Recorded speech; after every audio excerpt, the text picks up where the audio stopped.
हम सब ज्यामितीय आकृतियों के बारे में पढ़ चुके हैं। जैसे ज्यामितीय आकृतियां दो प्रकार की होती हैं, कौन कौन सी? जैसे प्लेन शेप होता है, दूसरा सॉलिड शेप होता है। प्लेन शेप के अंतर्गत जो है कि जैसे ट्रायंगल, क्वाड्रिलेटरल, सर्किल आदि आते हैं। तो जो है कि आज हम सब जो है कि इस वीडियो में क्वाड्रिलेटरल के शेप के अंतर्गत जो है कि कौन कौन सी आकृतियां आती हैं उनको थोड़ा देख लेते हैं। जैसे देखिए, जैसे मान लीजिए चतुर्भुज किसे कहते हैं? चतुर्भुज यानी देखिए चार भुजाओं, चतुर माने चार, अब भुज माने भुजाएं या साइड, चार भुजाओं से बनी आकृति को हम सब क्या कहते हैं? चतुर्भुज कहते हैं। जैसे देख लीजिए, मान लीजिए एक साइड यह है, दूसरा यह हो गया, तीसरा यह हो गया और चौथा यह हो गया। इस प्रकार से जो है कि चार भुजाएं, मान लीजिए इनको हम नाम दे रहे हैं ए बी, इसको सी और इसको डी कर दिए हम। तब यह जो है कि भुजा हो गई ए बी, यह भुजा कहलाएगी बी डी, और यह भुजा कहलाएगी सी डी, यह भुजा कहलाएगी ए सी।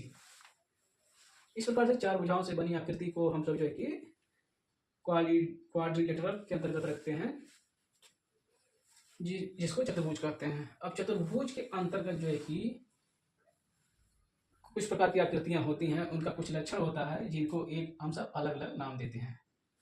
अब जैसे देखिए आयत, आयत यानी रेक्टेंगल, जिनको हम सब कहते हैं आयत, आयत यानी रेक्टेंगल, रेक्टेंगल। अब रेक्टेंगल क्या होता है? इसकी परिभाषा यह है कि वह चतुर्भुज जिसकी आमने सामने की भुजाएं बराबर हो तथा एक कोण 90 अंश का हो। कहने का मतलब चारों कोण 90 अंश का हो। यदि कोई आकृति हम इस प्रकार से बनाते हैं जिसकी आमने सामने की भुजाएं बराबर हो, जैसे मान लीजिए एक साइड यह है जो 4 सेंटीमीटर का है, जिसको हम नाम दे रहे हैं ए बी। इसके सम्मुख भुजा जो है कि 4 सेंटीमीटर की है, मान लीजिए सी है, यह है डी, यह भी 4 सेंटीमीटर की है, 4 सेमी की है। अब चार भुजाएं इसमें होंगी, मान लीजिए अब ये भी तो भुजाएं होंगी, ये भी भुजाएं हैं, ये भी भुजाएं हैं। मान लीजिए यह है 3-3 सेंटीमीटर की, 3-3 सेंटीमीटर, 3-3 इंच जो भी कहिए, 3 है 3 सेंटीमीटर की।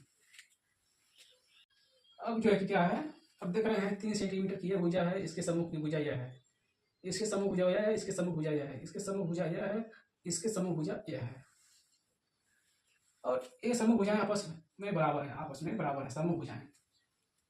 और इनमें से कोई कोण यदि हम 90 अंश का करते हैं तो सभी कोण जो है कि ऑटोमेटिक 90 अंश कोण हो जाते हैं, सभी कोण जो है कि 90 अंश के हो जाएंगे।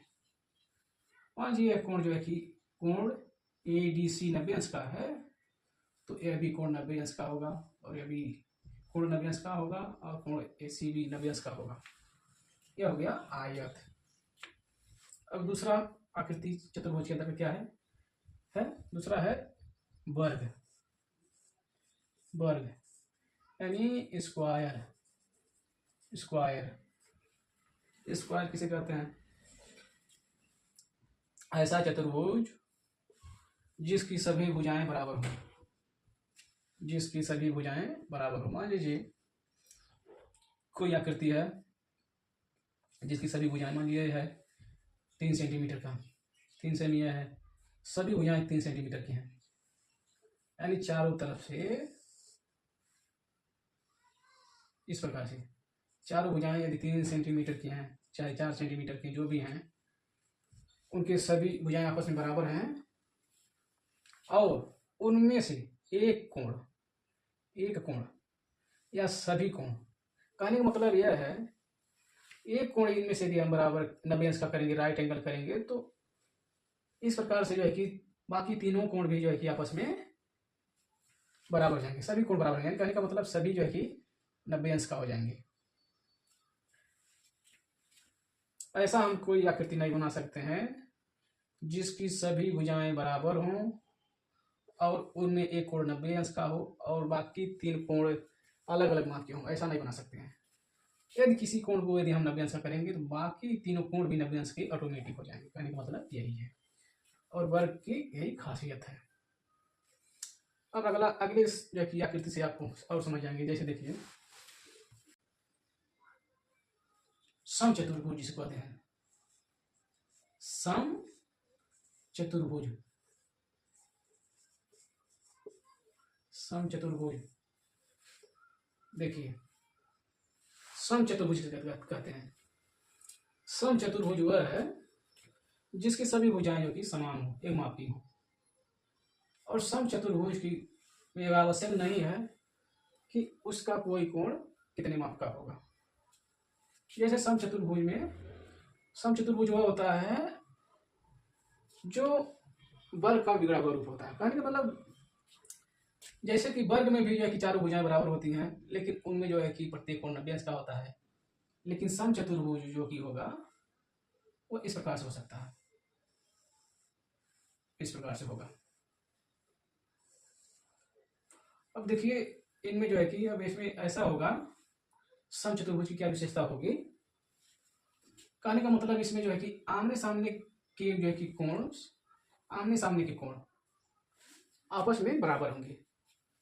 समचतुर्भुज की विशेषता यह होती है कि एक कोण के समूह कोण जो है कि बराबर होंगे। जैसे मान लीजिए इसको हम नाम दे रहे हैं ए, बी, सी और डी।